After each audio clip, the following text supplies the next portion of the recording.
நம்முடைய தியானத்திற்கென்று எடுத்துக்கொள்வோம். மத்திய எழுதின சுவிசேஷம் 21ஆம் அதிகாரம். Let us turn our Bibles to Matthew's Gospel chapter 21 verse 1 onwards. 1ஆம் வசனம் தொடங்கி நம்ம தியானிக்க போகிறோம். மத்தேயு 21:1 முதல்.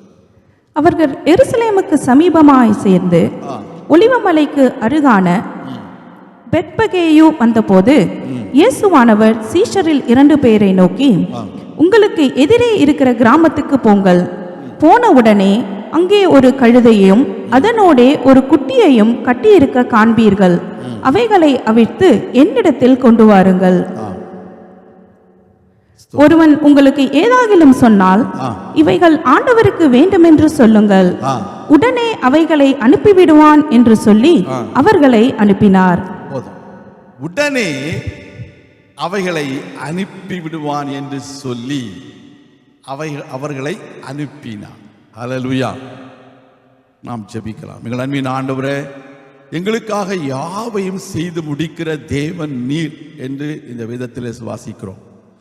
இந்த கழுதையையும் கழுதை குட்டியாகிய மரியையும் அவிழ்த்து வடிம்படிக்கும் அதை உங்களுக்கு யாராயிலும் உங்களுக்கு ஏன் இதை அவிழ்த்தீர்கள் என்று கேட்டால் அவைகளை ஆண்டவருக்கு வேண்டும் என்று சொல்லுங்கள் என்று சொன்ன நம்முடைய வார்த்தையின்படியும் நீர் எல்லாம் செய்து முடித்த தேவன் உமக்கு நன்றி. இந்த வார்த்தையின்படி எங்களோடு பேசும் உடைய வார்த்தையினால் எங்களோடு கூட இடைப்படும். இயேசுவின் நாமத்தில் நல்ல பிதாவே, ஆமென். ஆண்டவராகிய இயேசு கிறிஸ்து தன்னுடைய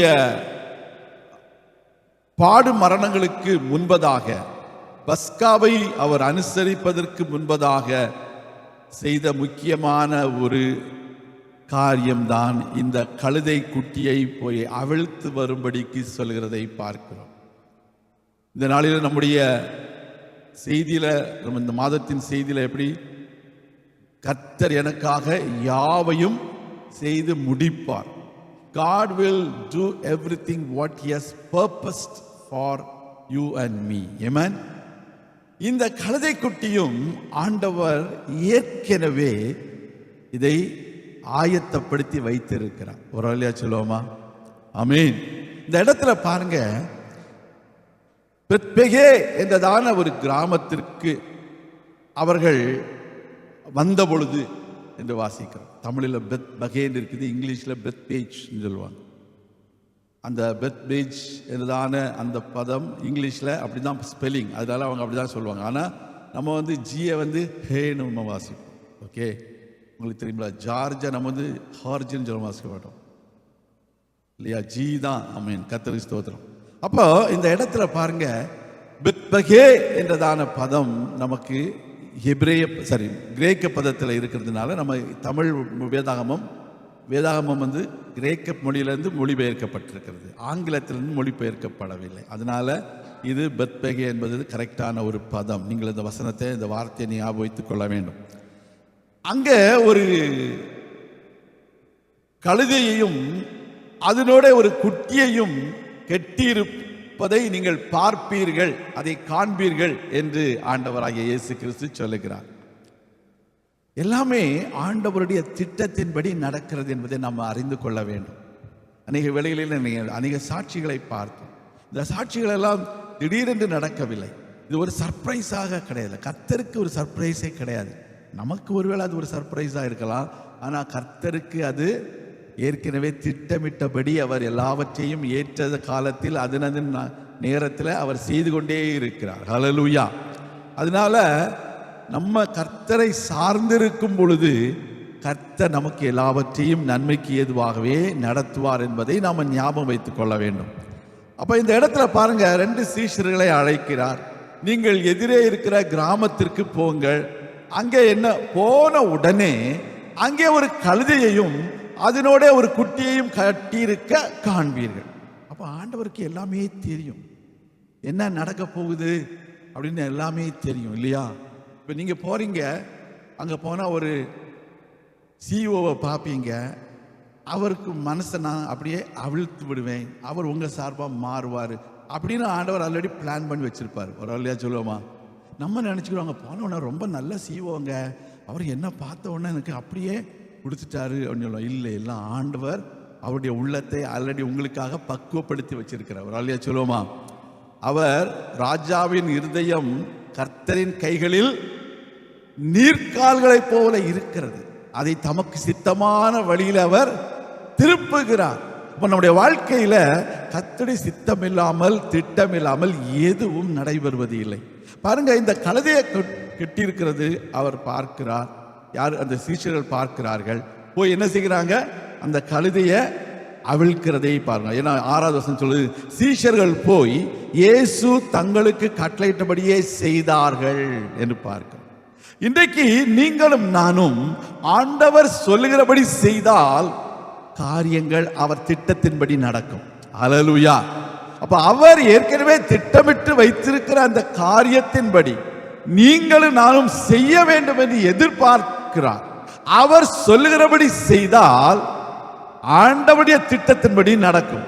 அவர் சொல்லுகிறபடி செய்யாம நண்பர்கள் சொல்லுகிறது இன்னைக்கு அப்படித்தான் நடக்குதுங்க. நான் நிறைய பேரை பார்க்கும்போது எங்கேயா போய் படுகொலியில் விழுந்திருக்கிறாங்க. விழுந்து அப்புறம் என்ன பண்ண முடியும்? ஒன்றும் பண்ண முடியாது. நஷ்டம்தான்.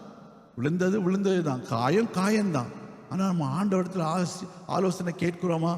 ஆனால் ஆண்டவரை நம்பினேன், ஆண்டவரிடத்துல நான் ஜெபித்தேன் எல்லாம் சொல்றாங்க. ஆனால் ஆண்டவர் சொல்லுகிறத நம்ம செய்யும் பொழுது நமக்கு எல்லாம் நன்மைக்கு எதுவாக நடக்கும். ஹல்லேலூயா. நான் அனுபவத்தில் சொல்கிறேன். சில வேளை மிகுந்த வருத்தத்தோடு சொல்கிறேன். அவங்களுடைய விழுதல் நமக்கு ரொம்ப கஷ்டமாக இருக்கு. நம்மளும் கூட சேர்ந்து தான் அழுகிறோம், ஜெபிக்கிறோம். ஆனால் நம்மளால் என்ன செய்ய முடியாது? அவங்கள தூக்க முடியாத அளவு, தூக்கி எடுக்க முடியாத அளவிற்கு பாதாள குழிக்குள்ள விழுந்திருக்கும் பொழுது நம்ம ஒன்றும் செய்ய முடியாது இல்லையா? நம்ம ஜெபிக்க தான் செய்ய முடியும். கர்த்தருக்கு ஸ்தோத்திரம். அப்படித்தான் இன்னைக்கு கட்டளையின்படி செய்கிற தேவனுடைய பிள்ளைகளுக்கு அந்த கழுதைகளை அவிழ்க்கிறதற்கு தடை இருக்கிறதே இல்லை. அல்லேலூயா. அப்ப இவங்க போயிட்டு ஆண்டவர் சொன்னபடியே என்ன செய்கிறாங்க? கட்டளையின்படி செய்தார்கள். கழுதையையும் குட்டியையும் கொண்டு வந்தார்கள் என்று வாசிக்கும். ஆண்டவரிடத்துல இது எதற்காக? ஆண்டவரே, ஒரு நல்ல குதிரை கிடைக்க கூடாதா உங்களுக்கு? நீங்க என்ன கழுதையை போய் தெரிந்து கொண்டிருக்கிறீங்க அப்படின்னு கேட்கல. ஆண்டவர் இந்த 4 சுவிசேஷங்களிலும் இந்த காரியத்தை எழுதி வைச்சிருக்கிறார். மத்தேயு சுவிசேஷம் 21 முதல் 9 வசனங்கள், மார்க்கு 11ஆம் அதிகாரம் 1 முதல் 11வது வசனம், லூக்கா 19வது அதிகாரம் 29 முதல் 40 வசனங்கள், யோவான் 12ஆம் அதிகாரம் 12 முதல் 16 வசனங்கள் வரைக்கும் இது எழுதப்பட்டிருக்கிறது. ஒரு முக்கியமான ஒரு சம்பவம். ஆண்டவராகிய இயேசு கிறிஸ்துவுடைய பிறப்பை குறித்து 2 சுவிசேஷங்களில் தான் நம்ம வாசிக்க முடிகிறது. மத்தேயுவிலையும் லூக்காவிலையும் வாசிக்கிறோம். ஆனால் இந்த ஆண்டவருடைய வெற்றி பவனியை குறித்து நாம் 4 சுவிசேஷங்களிலும் வாசிக்கிறோம். This is a triumphal entry into Jerusalem. Amen. He is going with a great victory to save Jerusalem. Amen. ஆண்டவராகிய இயேசு கிறிஸ்து பெத்லகேமிலே மாட்டுத் தொழுவத்திலே ஒரு குழந்தையாக பிறந்தார்.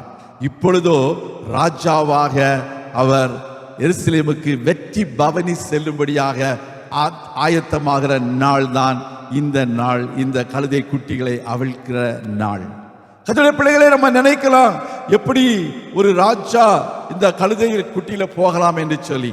அந்த நாட்களில் கழுதை குட்டிகளின் மேலே தான் ராஜாக்கள் பிரயாணம் பண்ணி இருக்கிறார்கள். கழுதை குட்டி என்பது அல்லது கழுதை என்பது சமாதானத்தின் சின்னமாக இருந்திருக்கிறது. யுத்தம் செய்வதற்காக பயன்படுத்தப்பட்டதுதான் குதிரை. ஆமென். குதிரை. ஆண்டவராகிய இயேசு கிறிஸ்து நியாயாதிபதியாக குதிரையின் மேல் வரப்போகிறார் என்பதை வெளிப்படுத்தின விசேஷத்தில் பார்க்கிறோம். இந்த நாட்களில் நாம் பார்க்கிற ஆண்டவராகிய இயேசு கிறிஸ்து அவர் தாழ்மையின் ரூபம் எடுத்த ஒரு தேவன். இந்த 21வது அதிகாரத்தை நம்ம வாசிக்கும் பொழுது நான் ஏற்கனவே சொன்னேன், இது ஏற்கனவே ஆயத்தப்படுத்தப்பட்ட ஒரு கழுதை குட்டியும் கழுதையுமாக இருக்கிறது. இதை குறித்து தீர்க்கதரிசிகள் ஒரு 500 வருடங்களுக்கு முன்பதாகவே சகரியா என்ற தீர்க்கதரிசியின் மூலமாக தேவன் உரைத்ததை சகரியா 9:9 நம்ம பார்க்க முடிகிறது. இந்த சகரியா 9:9 வாசிக்கும் பொழுது, சீயோன் குமாரத்தியே, சீயோன் குமாரத்தியே மிகவும் களிக்கூறு, மிகவும் களிக்கூறு. எருசலேம் குமாரத்தியே ஆ, கெம்பீரி, இதோ உன் ராஜா உன்னிடத்தில் வருகிறார். அவர் நீதியுள்ளவரும் ரட்சிக்கிறவரும் தாழ்மையுள்ளவரும் கழுதையின் மேலும் கழுதை குட்டியாகிய மரியின் மேலும் ஏறி வருகிறவருமாயிருக்கிறார். ஹல்லேலூயா, ஹல்லேலூயா. சீயோன் குமாரத்தியே மிகவும் களிக்கூறு. நம்முடைய ராஜா எப்படி இருக்காரு? அவர் நீதி உள்ளவர், ரட்சிக்கிறவர், தாழ்மை உள்ளவர். கர்த்தருக்கு ஸ்தோத்திரம். அல்லேலூயா சொல்லுவோமா? உங்க வாழ்க்கையில இந்த ராஜாதி ராஜாவாகிய இயேசு கிறிஸ்து கழுதையின் மேலும் கழுதை குட்டியாகிய மரியின் மேலும் வர காரணம் என்ன? அவர் நமக்கு நீதி செய்யும்படிக்கு அவர் தன்னுடைய நீதியை அவர் விட்டு கொடுத்தார். ஹல்லேலூயா. பாவமறியாத அவர் பாவியாக கல்வாரி சிலுவையில் கள்ளர்கள் மத்தியிலே அவர் தொங்கும் பொழுது தன்னுடைய நீதியை விட்டு கொடுத்து அவர் மயிர் கத்திரிக்கிறவனுக்கு முன்பதாக சத்தமிடாதிருக்கிற ஒரு ஆட்டுக்குட்டியை போல அவர் மௌனமாயிருந்தார். ஹல்லேலூயா, ஹல்லேலூயா சொல்லுவோமா? எதற்காக? உங்களுக்கும் எனக்கும் அவர் நீதி செய்கிற ஒரு ராஜாவாக வருகிறார். இந்த நாட்களிலே தேவனுடைய பிள்ளைகளே, தேவனாகிய கர்த்தர் உங்களுக்கு எந்தெந்த இடத்திலே நீதி கிடைக்கவில்லை என்று நீங்கள் நினைக்கிறீர்களோ அந்த இடங்களிலே நீதி செய்யும்படிக்கு உங்களுக்காக அவர் வழக்காடுகிற ஒரு தேவனாக இருக்கிறார். உங்களுக்காக அவர் பரிந்து பேசுகிற தேவனாக இருக்கிறார். குடும்ப உங்களுக்கு நீதி கிடைக்காமல் இருக்கலாம், வேலை ஸ்தலத்தில் உங்களுக்கு நீதி கிடைக்காமல் இருக்கலாம், உங்கள் சமுதாயத்தில் உங்களுக்கு நீதி கிடைக்காமல் இருக்கலாம். ஆனால் கழுதையின் மேலும் கழுதையின் குட்டியாகிய மரியின் மேலும் வருகிற என் ஆண்டவராகிய இயேசு கிறிஸ்து உங்களுக்கு நீதி செய்யும்படியாய் வருகிறார். வரலையா சொல்லுங்க. If you accept it, you will receive righteousness. If you think it's a nice preaching, it will be a preaching only, it will not be a blessing. Hallelujah. கர்த்தருடைய பிள்ளைகளே, எனக்கு ஆண்டவர் நீதி செய்ய வேண்டும், எனக்கு அவர் நீதி செய்வார் என்று நீங்கள் எதிர்பார்த்து அதை ஏற்றுக்கொள்ளும் பொழுது உங்க வாழ்க்கையில எந்த இடத்தில் உங்களுக்கு அநீதி இழைக்கப்பட்டதோ, எந்த இடத்தில் நீங்கள் அநியாயமாக குற்றம் சாட்டப்பட்டீர்களோ, எந்த இடத்தில் உங்களுக்கு அநியாயமாக கிடைக்க வேண்டியதான ஆசீர்வாதங்கள் பிரதிபலங்கள் கிடைக்காமல் போனதோ அந்த இடத்தில் இருந்து உங்களுக்கு அற்புதங்களை செய்கிற ராஜாதி ராஜா என் ஆண்டவராகிய இயேசு கிறிஸ்து இந்த நாளிலே வெற்றி பவனி வருகிறது நம்ம பார்க்கிறோம். வரலையா சொல்லுவோமா? இரண்டாவது, ஆண்டவராகிய இயேசு கிறிஸ்து அவர் இரட்சகராக பூலோகத்திற்கு வந்தார். இப்பொழுதும் அழிந்து கொண்டிருக்கிற அந்த எருசலேமை அவர் ரட்சிக்கும்படியாக வருகிறார். ஹல்லேலூயா. ஒருவேளை நம்ம நினைக்கலாம் இந்த ரட்சிப்பு என்பது ஒரு ஆவிக்குரிய ரட்சிப்பு என்பது நம்ம நினைத்துக் கொள்ளலாம். இல்ல, கிரேக்க பதத்தில் ஜோ என்றதான ஒரு பதம் சொல்லப்படுகிறது. அங்கே என்ன? விடுதலை, redemption and deliverance and salvation என்றதான பதங்களிலே வருகிறது. Redemption, deliverance and salvation. உங்க வாழ்க்கையில எந்த இடத்துல உங்களுக்கு பிசாசின் கட்டுகளிலே நீங்கள் காணப்படுகிறீர்களோ, பாவத்தின் அடிமைத்தனத்தில் காணப்படுகிறீர்களோ, உங்களாலே செய்ய முடியாத காரியங்களாலே நீங்கள் அமிழ்த்தப்பட்டு காணப்படுகிறீர்களோ, அந்த இடத்திலிருந்து உங்களை ரட்சிக்கிற என் ஆண்டவராகிய இயேசு கிறிஸ்து, he is not only a savior but he is also a redeemer. He is also going to redeem you from every clutches of the devil's plans and strategies in your life. Hallelujah. அநேக சூழ்நிலைகளில் கர்த்தருடைய பிள்ளைகளே, சத்துரு உங்களுக்கு விரோதமாக திட்டம் தீட்டி உங்களை வீழ்த்தலாம் என்று நினைத்திருப்பான். அந்த இடத்துல உங்களை விடுதலையாக்குகிற ஒரு தேவன். நீங்கள் விழப்போகிறவர்கள் அல்ல, நீங்கள் விடுதலையாக்க போகிறவர்கள். அதுதான் என் ஆண்டவராகிய இயேசு கிறிஸ்து. ஹல்லேலூயா, ஆமென். தாவீதின் குமாரனாகிய இயேசு கிறிஸ்துவே என்று சொல்லுகிறோம். 118 சங்கீதத்தில் இந்த காரியங்களை குறித்து வாசிக்க முடிகிறது. ஆனால் நான் என்ன சொல்ல வருகிறேன் என்று சொன்னால், தாவீதின் குமாரனாகிய இயேசு கிறிஸ்து தாவீதை தன்னுடைய சொந்த குமாரனாகிய அப்சலோம் கைகளில் இருந்தும், சவுலின் கைகளில் இருந்தும், அநேக எதிராளிகளுடைய கைகளில் இருந்தும் விடுதலையாக்கின தேவன் உங்களையும் விடுதலையாக்க வல்லவர். ஹல்லேலூயா. கர்த்தருடைய பிள்ளைகளே, தாவீதுடைய சொந்த குமாரனாகிய அப்சலோம் தாவீதுடைய ஆலோசகனாகிய அப்சலோம் அகித்தோப்பிலை தனக்காண்டு அவன் மாற்றிக்கொண்டு அந்த அகித்தோப்பிலின் ஆலோசனையின்படி அவன் தாவீதை வீழ்த்தும்படிக்கு ஒரு பெரிய திட்டத்தை தீட்டி வைத்திருந்தான். ஆனால் என் ஆண்டவராகிய இயேசு கிறிஸ்து அந்த திட்டத்தை முறியடிக்கிற தேவன் என்பதை அவர் இந்த நாள் உங்களுக்கு சொல்கிறார். ஹல்லேலூயா. அதனால இயேசு கிறிஸ்து உண்மையாகவே அவர் மனித ரூபமாய் இல்லாவிட்டாலும் பிதாவாகிய தேவனின் மூலமாக அந்த அகித்தோப்பிலின் ஆலோசனையை அவர் அபத்தமாக்கின ஒரு தேவன். ஹல்லேலூயா. உங்களுக்கு விரோதமாக எந்தெந்த இடத்துல உங்களுக்கு ரட்சிக்க வழி இல்லை என்று நினைக்கிறீர்களோ, ஐயோ எங்களுக்கு சிபாரிசுக்கு ஆள் இல்லை, எங்களுக்கு தேவையான பணம் இல்லை, எங்களுக்கு தேவையான உதவி இல்லை, எங்களுக்கு தகுந்ததான நன்மைகள் இல்லை, அல்லது படிப்பு இல்லை, ஞானம் இல்லை என்று விடுதலையாக நினைக்கிறீர்களோ, அந்த இடத்துல உங்களுக்கு ஒரு அற்புதத்தை செய்து உங்களை ரட்சிக்க, உங்களை விடுதலையாக்க, உங்களை தன்னுடைய கரங்களில் தூக்கி சுமக்க என் ஆண்டவராகிய இயேசு கிறிஸ்து ராஜாவாக உங்களிடத்தில் வந்திருக்கிறார். ஹல்லேலூயா. எங்க வந்திருக்கிறாரு? ஹல்லேலூயா. உன்னிடத்தில் வருகிறார் என்று சொல்லப்படுகிறது. உங்கள் ஒவ்வொருவருடைய வாழ்க்கையிலும் தனிப்பட்டது உங்களிடத்தில் வருகிறார் என்று சொன்னா ஒருவேளை கலெக்டிவா இருக்கலாம். இது பர்சனலா உங்களுக்கு சொல்ற உன்னிடத்தில் வருகிறார். யாருக்கு? சீயோன் குமாரத்தியே நீ மிகவும் களி கூர் என்று சொல்கிறார். எருசலேம் குமாரத்தியே நீ கம்பீரி, நீங்கள் ஏன் துக்கமாக இருக்கிறீர்கள், நீங்கள் ஏன் அழுது கொண்டு இருக்கிறீர்கள் என்று உயிர்த்தெழுந்த ஆண்டவர் வந்து கேட்டார். பார்த்தீங்களா? இன்றைக்கு உங்களை பார்த்து சொல்லுகிறார், நீங்கள் மிகவும் களி கூறுங்கள், நீங்கள் கம்பீரியுங்கள் என்று சொல்லுகிறார். உங்கள் வாழ்க்கையில நீதி செய்கிற தேவன் உங்களை ரட்சிக்கிறவர் மாத்திரமல்ல, அவர் தாழ்மை உள்ளவராய் இருக்கிறார். எப்படி இருக்கிறாராம்? தாழ்மை உள்ளவர். இந்த உலகத்தில் கர்த்தருடைய பிள்ளைகளே, தாழ்மை உள்ளவர்களுக்கு கிருபை அளிக்கிற தேவன் என்று சொல்லவர் தன்னைத்தானே முதலாவது தாழ்த்தினார். ஹல்லேலூயா. தான் தாழ்மையின் ரூபம் எடுத்ததன்படியினாலே பிறருக்கு தாழ்மையை கற்றுக் கொடுத்தார். ஹல்லேலூயா. கர்த்தருடைய பிள்ளைகளை நாம் வாசிக்கிறோம். பிலிப்பியருக்கு நிருபம் 6வது அதிகாரத்தில் அவர் தான் மனுஷ ரூபமாய் இருந்தும் தான் அந்த வாசிக்கலாமா? பிலிப்பியர் 2ஆம் அதிகாரம் 6வது வசனம். நீங்கள் ஒன்றுக்கும் கவலைப்படாமல். பிலிப்பியர் 2:6. சாரி, அவர் தேவனுடைய ரூபமாய் இருந்தும் தேவனுக்கு சமமாய் இருப்பதை கொள்ளையாடின பொருளாக எண்ணாமல் தம்மை தாமே வெறுமையாக்கி அடிமையின் ரூபம் எடுத்து மனுஷர் சாயலானார். ஆமென். அடுத்தது, அவர் மனுஷ ரூபமாய் காணப்பட்டு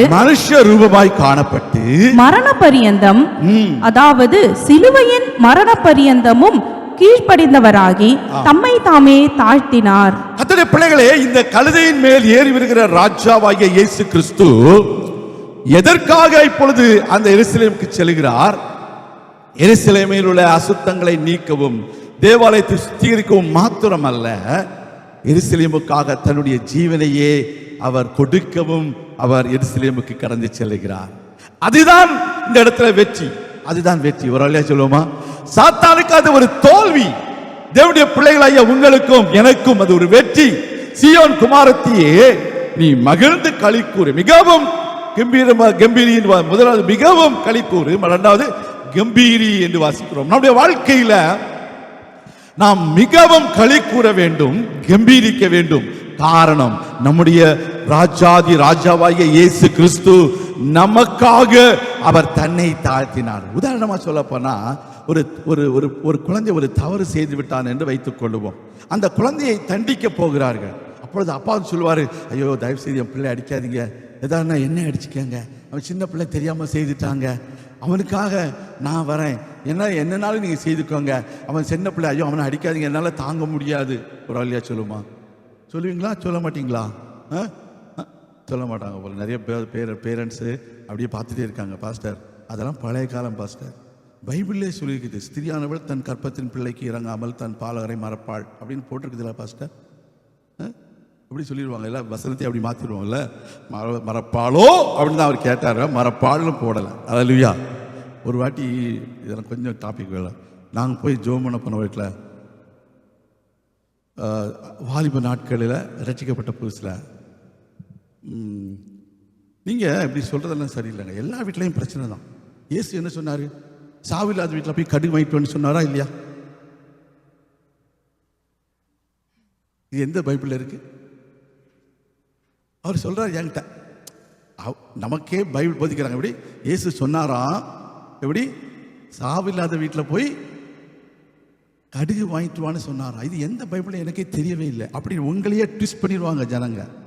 அதனால கவனமாக கேளுங்க, ஒரு வழியா சொல்லுவோம். ஆமென், அல்லேலூயா. அப்போ இந்த இடத்துல பாருங்க, கர்த்தர் நமக்காக கீழ்ப்படுகிறார். ஒரு தகப்பன் தன்னுடைய பிள்ளைக்காக இறங்கி போவது போல, தன்னுடைய பிள்ளையுடைய அந்த தண்டனையை தான் ஏற்றுக்கொள்வது போல, ஒரு தகப்பன், ஒரு ஆண்டவர், ஒரு ராஜா, அவர் தன்னைத்தானே நமக்காக தாழ்த்தினார். அந்த பிலிப்பியருக்கு 2வது அதிகாரத்தை வைக்கும் பொழுது வாசிக்கிறேன் உங்களுக்காக. அவர் தேவனுடைய ரூபமாய் இருந்தும் தேவனுக்கு சமமாய் இருப்பதை அவர் கொள்ளையாடின பொருளாக எண்ணவில்லை. முதலாவது பாருங்க, he was equal to God, but he did not consider that that's a position. He left his whole position from heaven and he came down. அடுத்தது, he emptied himself, தம்மைத்தானே வெறுமையாக்கினார். தம்மைத்தாமே வெறுமையாக்குகிற ஒரு தேவன். அடுத்ததாக பார்க்கிறோம், அடிமையின் ரூபம் எடுக்கிற ஒரு தேவன். He became a human being. இங்கிலீஷ்ல he took the form of a bond servant and he is coming in the likeness of man. ஆமா. ஸோ இந்த இதெல்லாம் வாசிக்கும் போது நிறைய விஷயங்கள் பேசலாம். கர்த்தருடைய பிள்ளைகளே, அப்படிப்பட்ட ஆண்டவர் இந்த கழுதையை தேடி வருகிறார். அதான் ஏற்கனவே சொல்லிட்டேன், அவர் ராஜா என்று சொல்லி. நான் 1 ராஜாக்கள் 1ஆம் அதிகாரம் 33வது வசனத்தை வாசிக்கும் பொழுது, அங்கே சாலமோனை அவர்கள் கழுதையின் மேல் ஏற்றி கொண்டு போய் ராஜாவாக அபிஷேகம் பண்ணுகிற சம்பவத்தை பார்க்கிறோம்.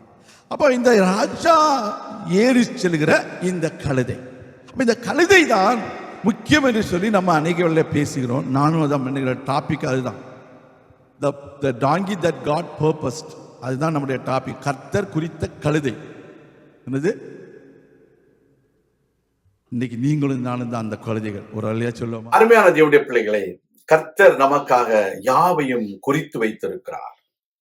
கர்த்தர் நமக்காக யாவையும் செய்து முடிக்கிறவர்.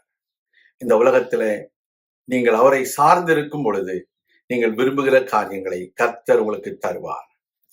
தான் தீர்க்க தரிசனத்தின்படி எருசலேமுக்கு செல்ல வேண்டுவதற்காக ஒரு கழுதையை கர்த்தர் ஏற்கனவே குறித்து வைத்திருந்தார். அந்தபடியே கழுதையையும் கழுதை குட்டியாகிய மரியையும் தங்களுடைய சீஷரிடத்திலே அவிழ்த்து வரும்படி சொன்னார். அதன்படி அவிழ்த்து வந்தார்கள். அதிலே பவனி சென்றார். இன்றைக்கு நீங்களும் நானும் ஆண்டவரால் அவிழ்த்து விடப்பட்ட ஒரு கழுதை குட்டியாக இருக்கலாம். நம்மேல் ஆண்டவர் தன்னுடைய வெற்றி பயணத்தை செல்வதற்கு நீங்களும் நானும் நம்மை ஒப்பு கொடுப்போம். ஆண்டவர் தாமே உங்களை ஆசீர்வதிப்பாராக. நான் உங்களுக்காக ஜெபிக்கிறேன். எங்கள் அன்பின் பரலோக பிதாவே, இந்த நாளிலும் உம்முடைய பிள்ளைகளாகிய நாங்கள் உம்முடைய வார்த்தையின்படி நீர் குறித்த திட்டத்தை நிறைவேற்றுகிறவர்களாக எங்களை ஒப்பு கொடுக்கிறோம். நீர் இந்த வார்த்தையை கேட்ட நம்முடைய பிள்ளைகளை ஆசீர்வதியும். தொடர்ந்து அந்த கழுதையை போல தாங்களும் கர்த்தர் தன் மேல் ஏறி செல்வதற்கு தங்களை ஒப்பு கொடுக்கும்படிக்கு உதவி செய்கிறவராய் எங்களை வழிநடத்தும், பாதுகாத்துக் கொள்ளும். இயேசு கிறிஸ்துவின் நாமத்தில் நல்ல பிதாவே, ஆமேன். கர்த்தர் தாமே உங்களை ஆசீர்வதிப்பாராக. ஆமேன்.